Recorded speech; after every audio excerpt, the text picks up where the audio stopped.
All right, I heard from a source this morning because I was curious about Sean McVay. And source sent me a note about 20 minutes ago.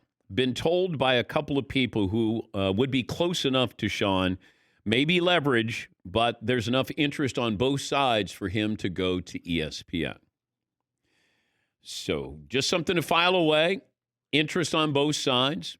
And he's 36 years of age, 2 Super Bowls, got the win in one of them. I don't know. He's getting married.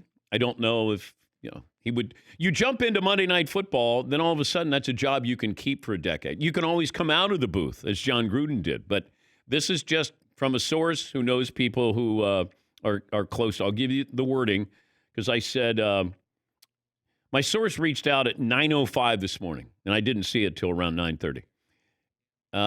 McVay going to the mothership, ?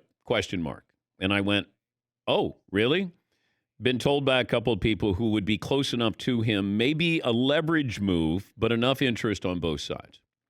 Yeah, Paul. Sean McVay, the Super Bowl winning coach, makes $8.5 million per season reportedly, which is exactly half of what Tony Romo makes to call games. Think about that for a second. It's no longer a pay cut to go to the media. And Sean McVay has total leverage today. Yes, and I would think this is a leverage move. But I don't know Sean McVay. I don't know if we've ever had him on the show. Yes, Eaton. Dude's 36 years old. Yeah. You're going to walk away from the NFL after getting a ring? He could stack up 10 more of them. You can go back. Oh. John Madden retired at 40, I think.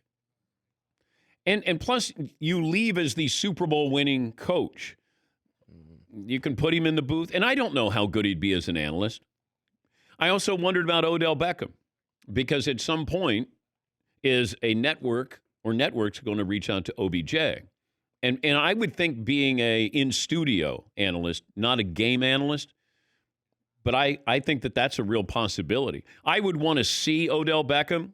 I don't want to necessarily hear him as much as take advantage of how he looks, the charisma that he has. But I could see where OBJ would be an in-studio analyst as well. People didn't think Randy Moss was going to be a good analyst. And he's entertaining. Michael Irvin. They're guys who, and normally we put coaches in the booth, you put quarterbacks in the booth, but as far as an analyst and a panel, you want to go to the mothership, get a lot of run there, a lot of exposure there. Yeah, Paulie. Sean McVay, I saw a couple articles comparing him to John Gruden when he left the sport. Gruden was 48 years old when he left coaching to take the job at ESPN, 12 years older than McVay.